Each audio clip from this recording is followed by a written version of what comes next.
Question number 61 है, आर्यभट्ट और कालिदास किस गुप्त शासक के दरबार में थे? तो दोस्तों मैं आपको बताना चाहूँगा कि गुप्ता साम्राज्य में एक दो इम्पोर्टेंट राजा हुए। पहला का नाम था चंद्रगुप्त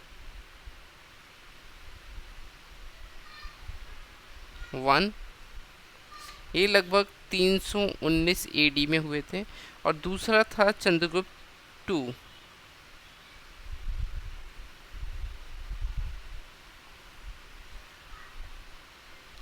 और इसके दरबार में 9 रत्न हुआ करते थे, है ना, 9 रत्न हुआ करते थे। उन्हीं में कालिदास और 8 अदर रत्न हुआ करते थे। तो इसलिए इसका जो सही आंसर हो जाएगा वो होगा चंद्रगुप्त द्वितीय। ओके, चंद्रगुप्त द्वितीय जो थे वो सबसे इम्पोर्टेंट गुप्त साम्राज्य के बोल सकते हैं राजा माने जाते हैं। अगले प्रश्न पर आते हैं। गुप्त काल के दौरान निम्नलिखित में से कौन सा सिक्का चांदी में जारी किया गया था? तो चांदी में जो सिक्का जारी किया गया था उसको रुपयक्का बोलते थे, रुपयक्का। और जो सोने का सिक्का होता था उसको क्या बोला जाता था?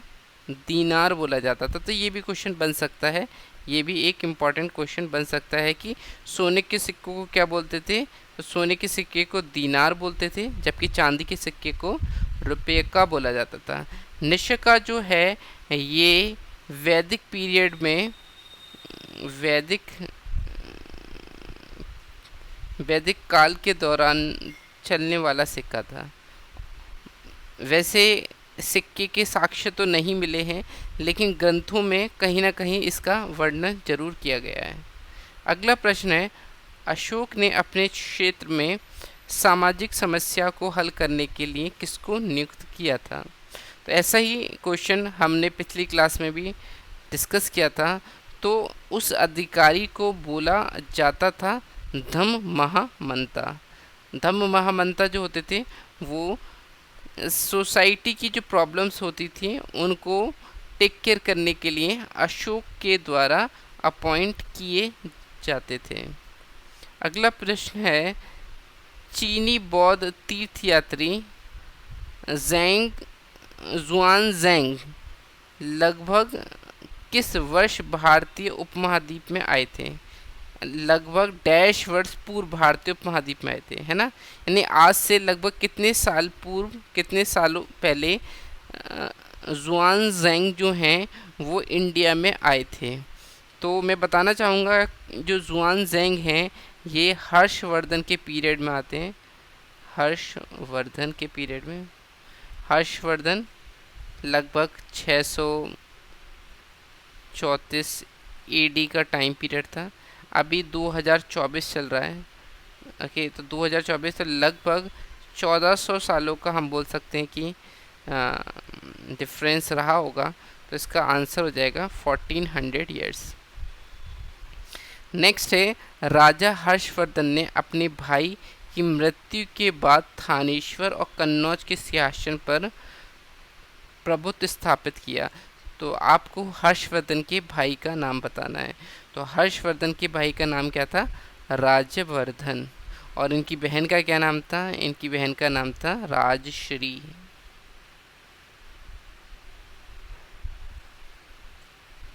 ओके, तो ये भी पता होना चाहिए।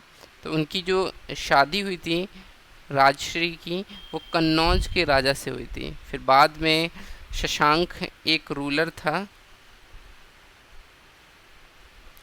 उसने राजश्री के हस्बैंड को मार दिया। इसके बाद में जब राजवर्धन उससे लड़ने गए तो राजवर्धन की भी हत्या हो जाती है। इसके बाद में हर्षवर्धन गद्दी को संभालते हैं। वो न सिर्फ थानेश्वर बल्कि कन्नौज के भी सिंहासन पर प्रभुत्व स्थापित करते हैं। अगला प्रश्न है, हर्षवर्धन अपनी धार्मिक सभा कहाँ किया करते थे? तो इनकी धार्मिक सभा हुआ करती थी हर 5 वर्ष उपरांत। और ये कहाँ हुआ करती थी? ये प्रयाग में हुआ करते थे। अगला प्रश्न है, संगम कविताओं में वर्णित तमिल शब्द मूवेंदर का अर्थ क्या है? तो मूवेंदर का अर्थ है ओके 3 चीफ्स, या बोल सकते 3 मुखिया। तो जो 3 इम्पोर्टेंट डायनेस्टीज थी, जो वंश थे, उनके बारे में मूवेंदर वर्ड यूज़ किया गया है। चोला, चेरा एंड पांड्या।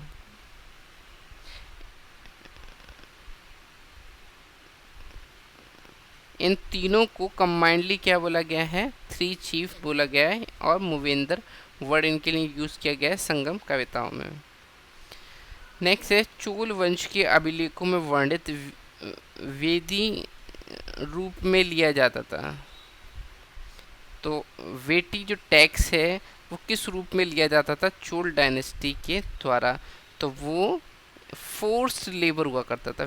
जैसे कि आपने अगर पढ़ा है तो नॉर्थ इंडिया में ऐसा ही एक कर होता था जिसको विस्टी बोलते थे। विस्टी की तरह यहाँ पर वेटी लिया जाता था, जो एक टाइप का फोर्स लेबर होता था, बेगार होता था।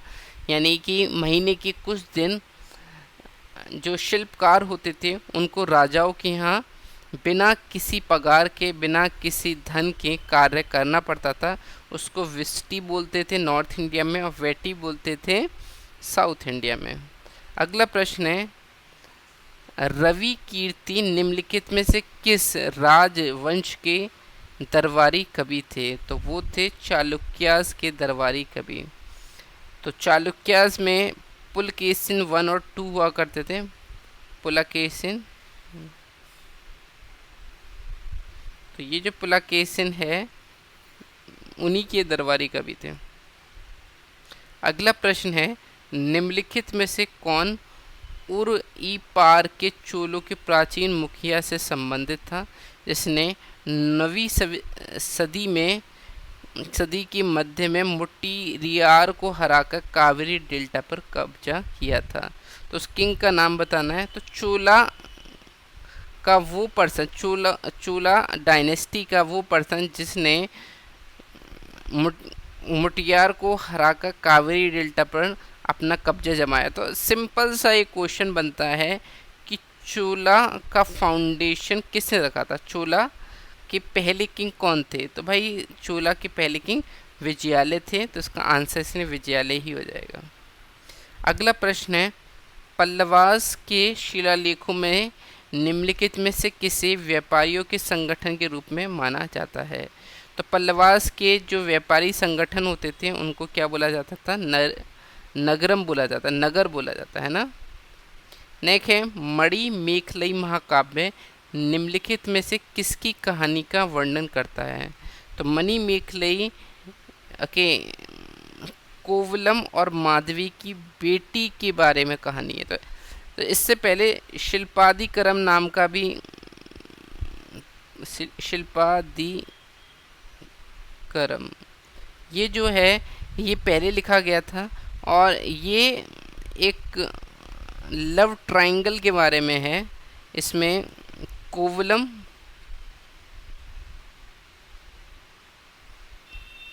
ओके और उसकी जो पत्नी थी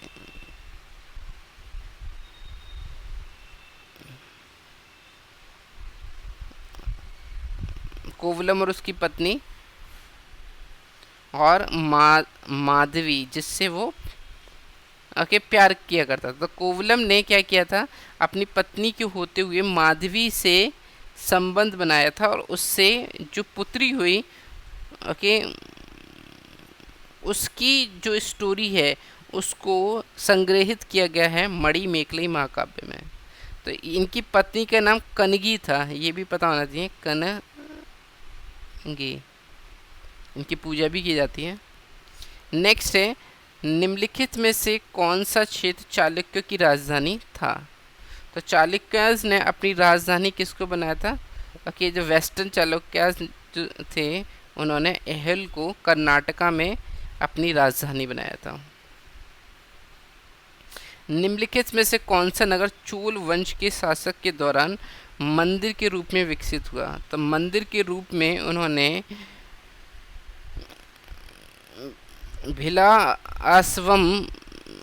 भिलास्वामिन नाम की जगह को स्थापित किया।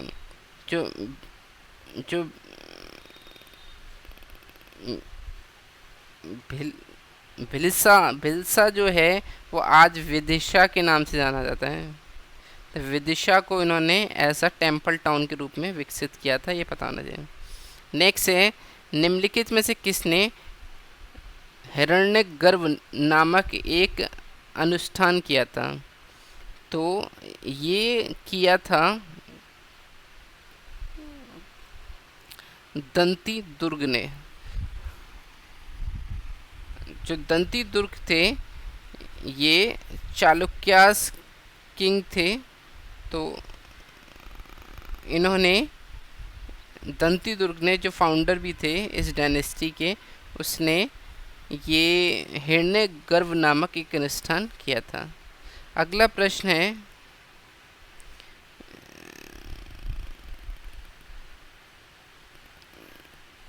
निम्नलिखित में से कौन सा कथन संगम साहित्य के संदर्भ में सही है? इन ग्रंथों को कवियों के सम्मेलनों में रचा और संकलित किया गया था। Text were suppose to be composed and compiled in assembly of poets. तो ये एकदम सही है। नेक्स्ट है, संगम साहित्य को मदुरै शहर में आयोजित किए गए कवियों के सम्मेलन में संकलित किया गया। तो ये भी स्टेटमेंट सही है। तो 3 संगति हुई थी, 3 काउंसिल हुई थी, 3 सभा हुई थी। ओके, इसमें पहली और तीसरी सभा मदुरै में होती है, मदुरै में। देखिए ये भी मदुरै में होते हैं।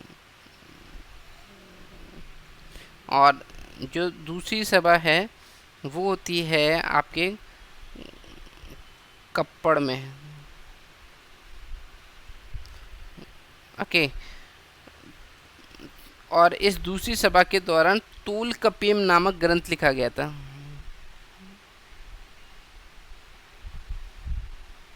ये जो तोलकपियम है ये ग्रामर ऑफ तमिल बोला जाता है इसको। तो दोनों सही हैं, तो आंसर सी हो जाएगा।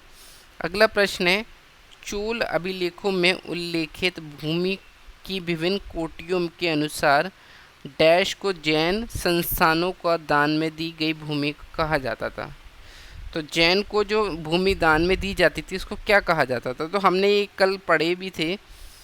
तो जो वेलन वगई जो है वो नॉन ब्राह्मण्स को दी जाती थी।